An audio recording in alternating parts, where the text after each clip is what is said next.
नमस्कार दोस्तों। आज मैं आपको सुनाने जा रही हूँ समय की चोरी।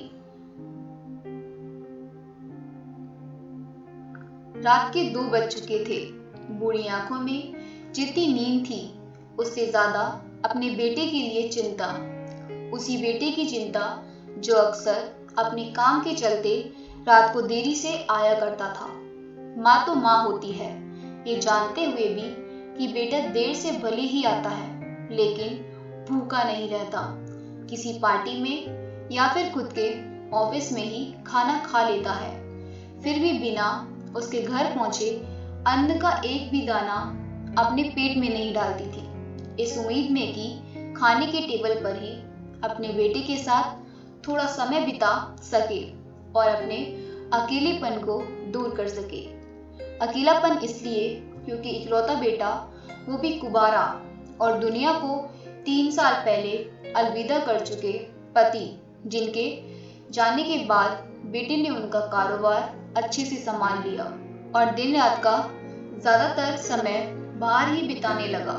एक काम वाली बाई रोशनी थी जिससे वो थोड़ी बातें कर लिया करती, लेकिन वो बेचारी भी क्या करती, उसे और जगहों पर भी काम पर जाना होता, इसलिए वो भी उन्हें ज्यादा समय नहीं दे पाती। अब रात के 3 बज चुके थे। माँ अभी भी बेटे का इंतजार कर रही थी कि तभी दरवाजे की घंटी बजी। माँ तुरंत उठी और जल्दी से दरवाजा खोला। बेटा फट से घर के अंदर घुस गया।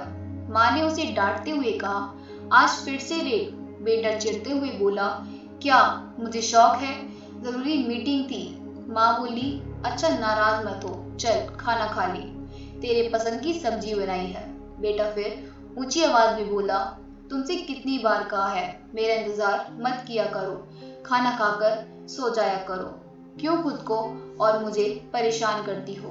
बेटे के मुंह से आ रही शराब की दुर्गंध को पहचान माँ बोली, शराब पीकर आया है, तुझे शर्म नहीं आती।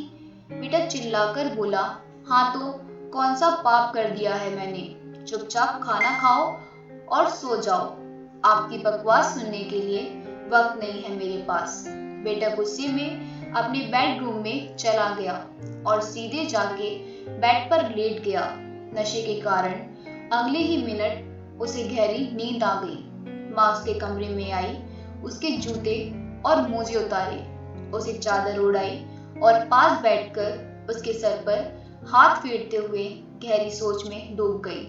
घंटे भर वहां बैठने के बाद अपने कमरे में जाकर सो गई। सुबह बेटे के कमरे के दरवाजे पर रोशनी ने दस्तक दी। नींद में ही बेटे ने पूछा, कौन है। रोशनी बोली, मैं हूँ मालिक, कमरे में झाड़ू लगाना है।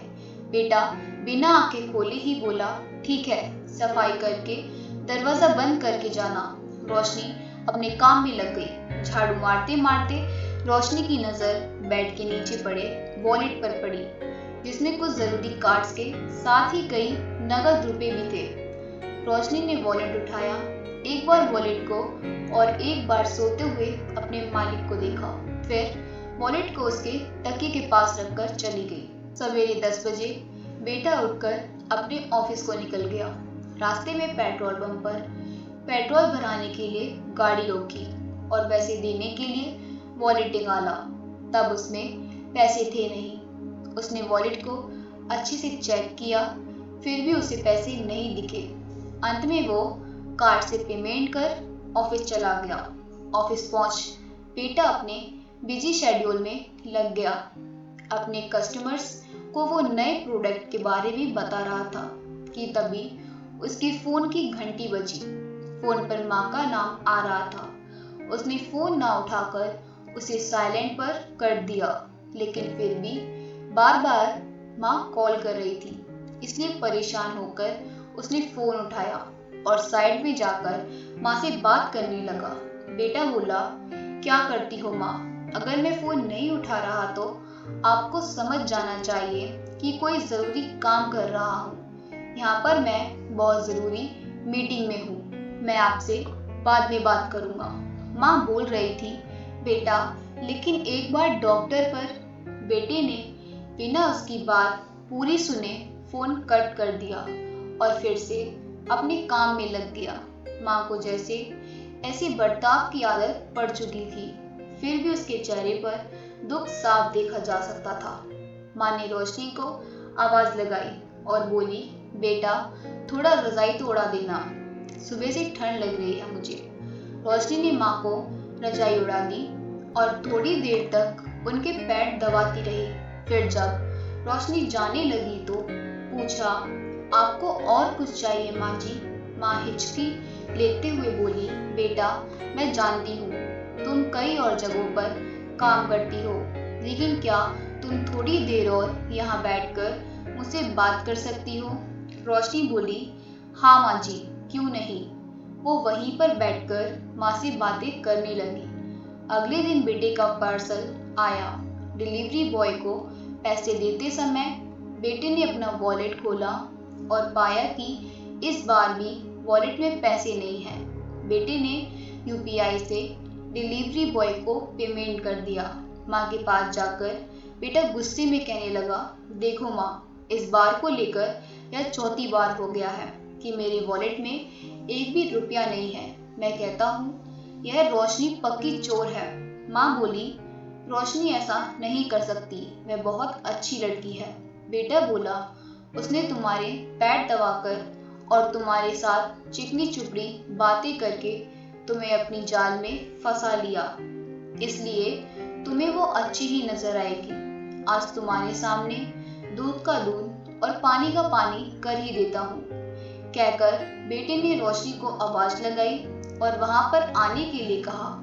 मालिक की इतनी ऊंची आवाज सुनकर रोशनी दौड़ती हुई वहां पर आ गई। उसने तुरंत रोशनी पर आरोप लगाते हुए कहा, अगर तुम्हें किसी चीज की या पैसों की जरूरत थी तो मुझसे कह दिया होता, मैं तुम्हें दे देता।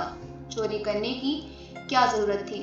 रोशनी को पहले कुछ समझ में नहीं आया, फिर जब वह समझ पाई कि उसको चोर कहा जा रहा है, तब वह बोली, मैंने ऐसा कुछ भी नहीं किया है। मालिक, अच्छा तो पुलिस बुला लेता हूँ, वही अब सच सामने लाएंगे, बेटे ने गुस्से से कहा। रोशनी डरते हुए माँ की तरफ देखने लगी। माँ ने अपने बेटे से कहा, रोशनी ने चोरी नहीं की है, वॉलेट से पैसे मैंने निकाले हैं। बेटे ने कहा, माँ तुम उसे बचाने की कोशिश मत करो। माँ ने कहा, मैं उसको बचाने की कोशिश बिल्कुल नहीं कर रही हूँ, बल्कि वही कर रही हूँ जो सच है। बेटा आवाज थोड़ी धीमी करते हुए बोला, तुम्हें ऐसा करने की क्या जरूरत थी माँ? तुम मुझसे बोल देती, क्या मैं तुमको पैसे नहीं देता? तुमसे कुछ भी बोलने के लिए तुम यहाँ पर रहते ही कब हो? जब सामने आते हो तो सोने चले जाते हो, और जब फोन करती हो तो बिना बात किए ही फोन काट देते हो। अब तो तुमसे बात करने के लिए भी मुझे तुम्हारे ऑफिस में अपॉइंटमेंट लेनी पड़ती है, तब जाकर मेरा फोन तुम तक ट्रांसफर किया जाता है। जितने पैसे घर खर्च के लिए तुम देते हो, वह तो घर खर्च में ही खत्म हो जाते हैं। उसके अलावा भी कई खर्चे हैं जिनके बारे में तुम नहीं जानते। आजकल मैं कितनी बार बीमार हो जाती हूँ, तब रोशनी ही मुझे डॉक्टर के पास ले जाती है और मेरी दवाई करवाती है। और तो और बेचारी अपने दूसरी जगहों का काम छोड़कर मेरे कहने पर मेरे साथ समय बिताती है, जिससे मेरा अकेलापन थोड़ा कम हो पाता है। तो मेरा भी फर्ज बनता है उसे उसकी एक्स्ट्रा सर्विस के लिए एक्स्ट्रा पैसे दूं। इसलिए मैंने तुम्हारे वॉलेट से पैसे निकाल कर उसे दिए। काश मैं तुम्हारे पैसों की जगह तुम्हारा समय चुरा पाती, तो मुझे तुम्हारे वॉलेट को छूने की कभी भी जरूरत ही न पड़ती। बेटा अपनी माँ की ये सारी बातें सुन रहा था और उसे इस बात का एहसास भी हो रहा था कि पैसों की भाग दौड़ में उसने अपनी माँ को बहुत पीछे छोड़ दिया था। बेटे ने अपनी माँ से माफी मांगते हुए कहा, देखो माँ, मैं समझ गया हूँ कि मैं बहुत गलत बर्ताव कर रहा था आपसे। अब तक जो हो गया मैं उसे तो नहीं बदल सकता, लेकिन इतना वादा कर सकता हूँ कि अब आगे से आपके लिए वक्त जरूर निकाला करूँगा। दोस्तों, हमें कामयाबी और पैसों के पीछे इतना नहीं दौड़ना चाहिए कि हमारे अपने हमसे इतने दूर हो जाएं कि फिर हम उनसे कभी मिल ही ना पाएं। हम बड़े हो रहे हैं, यह याद रखने की ज़रूरत है, लेकिन यह भूलना भी नहीं चाहिए कि हमारे बड़े अब बूढ़े हो रहे हैं और अब उनको हमारी ज़रूरत ज़्यादा है। अगर आपको हमारी ये कहानी अच्छी लगी हो तो हमें कमेंट करके ज़रूर बताएं और हमारी वीडियो को लाइक ज़रूर करें। और अगर आप हमारे चैनल पर नए हैं तो आप हमारे चैनल को सब्सक्राइब करके हमें सपोर्ट करें, क्योंकि हमें आपके सपोर्ट की बहुत ज़्यादा ज़रूरत है। आपका बहुत बहुत धन्यवाद। आज ठीक बन